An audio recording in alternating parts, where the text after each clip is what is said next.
दर्शकों, आज हमारे साथ में हैं दिल्ली के जाने माने समाज सेवी श्री परमजीत सिंह पम्मा, जिनके लिए ये कहा जाता है कि ये वो व्यक्ति है जो दिल्ली के प्रति हो रहे अन्याय को लेकर हमेशा दिल्ली की सड़कों पर दिल्ली की जनता का प्रतिनिधित्व करते हुए प्रदर्शन करना हो, धरना देना हो या दिल्ली की जनता की समस्याओं को आवाज देने का जो काम करते रहे हैं, उस शख्स का नाम है श्री परमजीत सिंह पम्मा।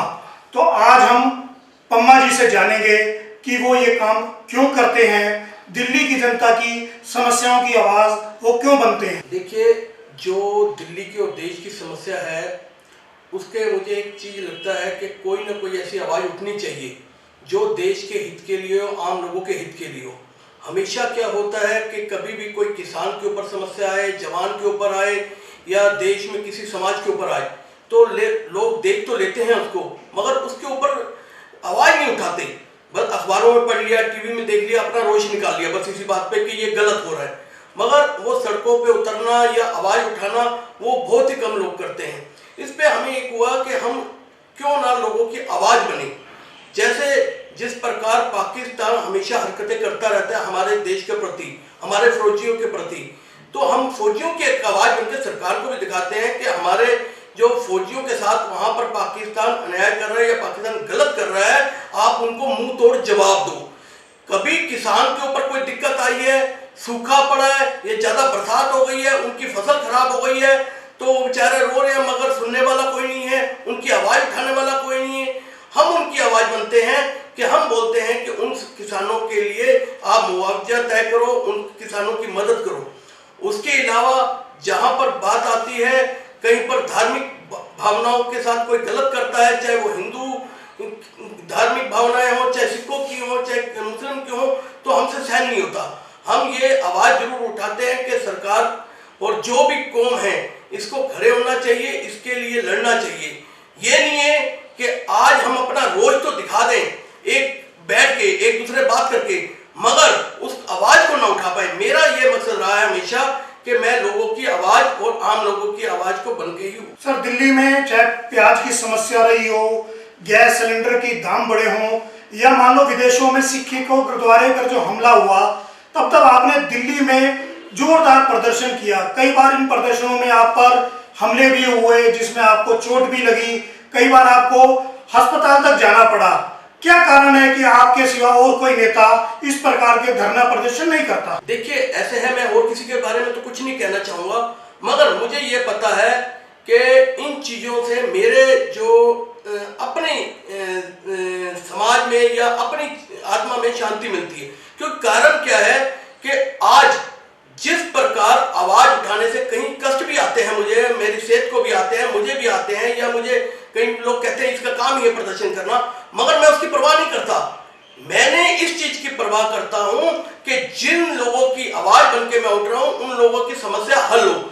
कई समस्याएं इस बात पे हल हुई हैं, कई चीजें बाहर के विदेशों में सिखों की पगड़ी बैन लग गई थी, उसके ऊपर हमने प्रदर्शन किया, वो सरकार को झुकना पड़ा। महारानी एलिजाबेथ जब हिंदुस्तान आई, हमें पता लगा वहां पर सिखों की पगड़ी, जो फौज में सिखे उनकी पगड़ी पाबंदी लग गई है, हमने उसका विरोध किया तो महारानी एलिजाबेथ तक को हमें ये आश्वासन देना पड़ गया कि हम वहां पर ये अपना जो कानून है ये वापसी ले रहे हैं। और भी कई चीजें हैं, यहाँ पर दिल्ली में महिलाओं के हेलमेट की बात हुई थी, सिख महिलाएं हेलमेट नहीं पहनेंगी, वो हमने छूट दिलाई। उसके अलावा महंगाई के ऊपर हमने 80-80 रुपए किलो दालें खरीद के 20-20 रुपए किलो बेची। हमारा मकसद यही था सरकार को बताने का, जब आम बंदा ये कर सकता है। आज क्या है कि जो मीडियम क्लास के लोग क्लास बंदा है वो बेचारा दाल रोटी से अपना घर चला रहा है, तो उसको दाल रोटी भी ना मिले, 200-200 रुपए किलो दालें हो जाए, प्याज 80-80-100 रुपए किलो पहुंच जाए, तो सरकारें क्यों आंखें बंद करके बैठी है? सरकार उन पर कार्रवाई, जो कालाबाजारी करते क्यों नहीं कार्रवाई करते? जब हम प्रदर्शन करते हैं उसके बाद ही कार्रवाई होती है, उसके बाद ही छापे शुरू होते हैं, उसके बाद ही सरकार ट्रक शुरू करती है। इसलिए हम आवाज बनते हैं कि सरकार को जगाने के लिए, कि सरकार को दिखाने के लिए कि आपके ऊपर भी कोई नजर रखे हुए है।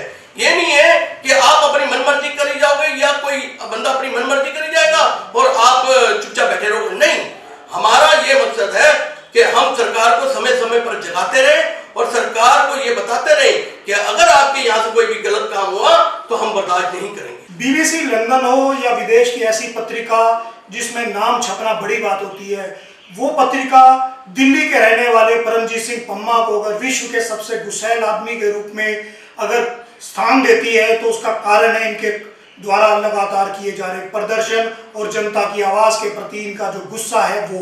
आइए जानते हैं कि ये सम्मान मिलने के बाद इनको कैसा लगा। देखिए, सम्मान मिलने के बाद मुझे ये लगा कि जो मैं काम करता हूँ कि कोई तो बंदा है, कोई तो ऐसी संस्था है जो उसको सराहना करती है। नहीं तो क्या होता है, प्रदर्शनकारी की कोई कहीं पर जगह नहीं है।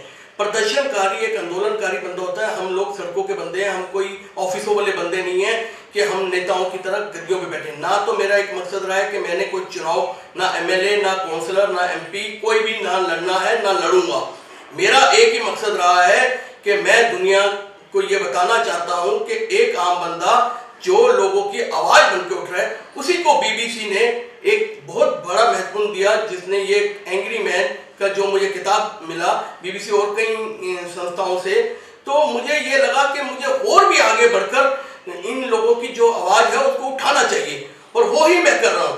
कई ऐसी संस्थाएं हैं जो मेरे साथ जुड़ी हैं, उसके बाद भी आके कई ऐसे लोग हैं जिन्होंने प्रोत्साहन किया कि आप करो कुछ, हम आपके साथ हैं।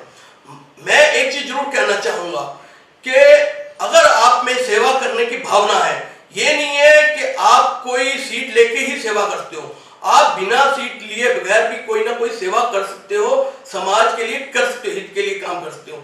मैं ऐसी जगह पर गया हूं जहां पर लोगों की छोटी से छोटी और बड़ी से बड़ी समस्या जो मेरे सामने आई है, तो मैंने जहां पर भी हुआ है सरकार को वो चीज पहुंचाई है और उसके हल भी हुए हैं। ये नहीं है कि सरकार नहीं सुनती, सरकार सुनती है, पर सरकार को बताने वाला चाहिए कि रास्ता चाहिए, और आम बंदे को कोई रास्ता नहीं मिलता।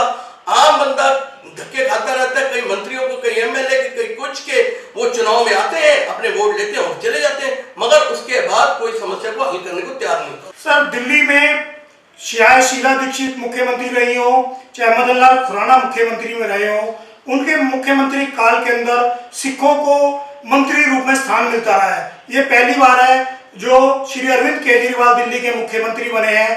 पंजाबी और सिख वोटों का बहुमत से इनको स्थान मिलने के बावजूद भी इन्होंने किसी सिख को मंत्रिमंडल में स्थान नहीं दिया। इस पर आप क्या कहना चाहेंगे? देखिए, पहली बात तो मेरा उसमें बहनता नहीं है, वो उनका मंत्रिमंडल है। बाकी ये बिल्कुल उन्होंने गलत किया है, क्योंकि एक चीज होती है, एक प्रोटोकॉल होता है कि अगर आप सिख समाज या मुस्लिम समाज या महिलाओं को जोड़ते हो उस मंत्रिमंडल में, तो आपको जो दिक्कतें आती हैं, जो लोगों को दिक्कतें आती हैं, उसमें एक वो पुल का काम करते हैं और जुड़ते हैं, वो लोग उनकी समस्या को हल करते हैं। आज अरविंद केजरीवाल जो आप पार्टी का दिल्ली में हारने का ही लगातार कारण, पंजाब में हारने का कारण यही है, उन्होंने पुल वाले बंदे कोई बनाए ही नहीं है जो लोगों की धार्मिक भावनाओं की जो कदर करें और जो उनकी समस्या को हल करें। आज क्या होता रहा है कि जो भी समस्या है या कुछ सिखों की समस्या है, ये सोचते हैं हम खुद ही हल कर लें।